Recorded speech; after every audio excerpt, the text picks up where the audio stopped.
The Oscar nominations were announced today. The biggest haul, Mank, a black and white film about 1930s Hollywood, received 10 nominations.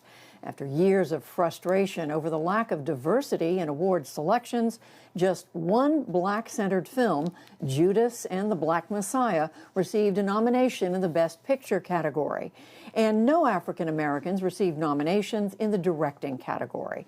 There were several notable firsts. 2 women were nominated for Best Director, Chloe Zhao for Nomadland and Emerald Fennell for Promising Young Woman.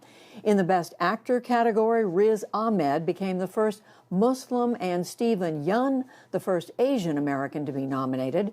Another to get a lot of attention, the film Minari, a story of Korean immigrants rarely portrayed in popular culture. It received 6 nominations, including Best Picture and Best Director. Jeffrey Brown has a look for our Arts and Culture series, Canvas. It's an American film largely in a foreign language. Minari, set in the 1980s, follows Korean transplant Jacob Yi, played by actor Steven Yeun, who moves his young family to an Arkansas farm. For the house, we have to pay for water. 우리 농장은 필요한 걸 다 땅에서 얻어내면 돼. He struggles with the soil, while they all struggle as strangers in a strange new land. Inside of our little trailer home, it was like Korea, and outside it was the Ozarks.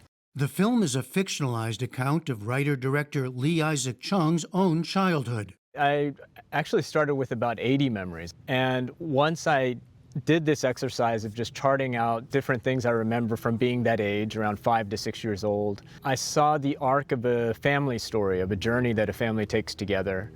Taken together, but following Jacob's dream, leading to tensions with his wife Monica, played by Ieri Han. 우리 여기 있다가 망할 거야. 애들을 위해서라도 한 번 더 생각해 볼 수 있잖아.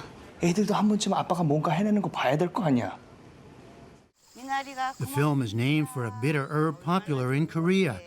Here, it's a symbol of resilience that comes at great cost. This is basically your parents' story. How much did you know of their struggles? Growing up, we always knew that their lives were a bit of a compromise, not exactly what they wanted to be doing. Life wasn't turning out exactly how they had hoped, and so that always filled my sister and I with a deep sense of desire to make their sacrifices count in some way. I read your father told you that he came to this country because he watched Hollywood movies. And then here you are later creating movies to tell that American story in a different way, perhaps?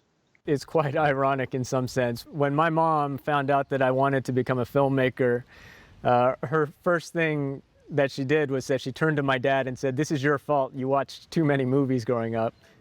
Chung's story is told through the eyes of 7-year-old David as he navigates a new world with other children.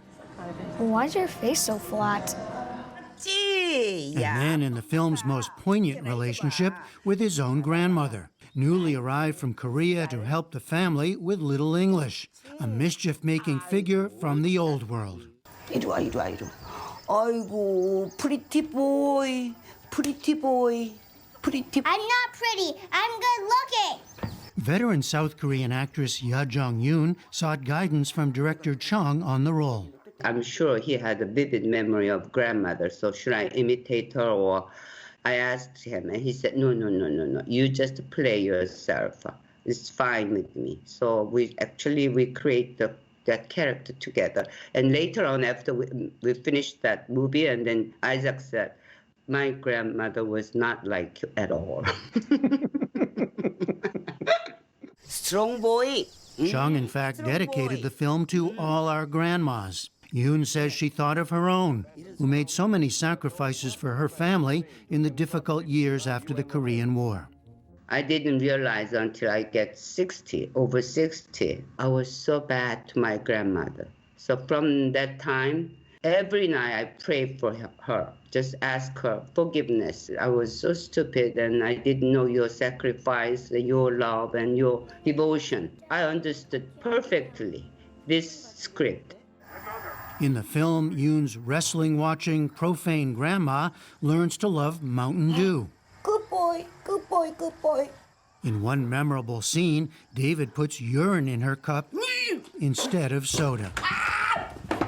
It was 8-year-old actor and, as you can see, style maker Alan Kim's favorite scene.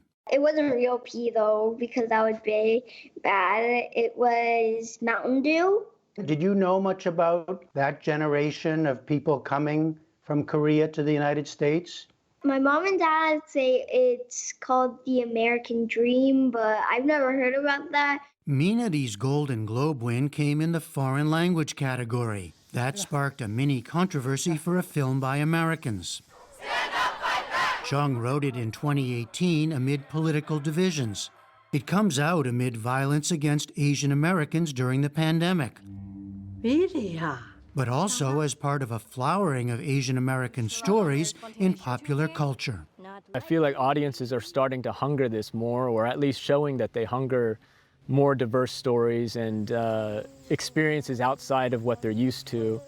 I did see where you said that maybe this film can help challenge the categories, how we even think about perhaps what is an American film. One of the things that I feel we're doing now in this culture is that we're so quick to categorize people. We're so quick to assume what people feel, what a southern white farmer might feel, or a southern white Christian farmer might feel, and then also an immigrant. I felt as though this is a story that removes those divisions and instead invests in the idea that we're just people. Minari is now streaming and in theaters. For the PBS NewsHour, I'm Jeffrey Brown. Really looking forward to seeing this one. Thank you, Jeffrey.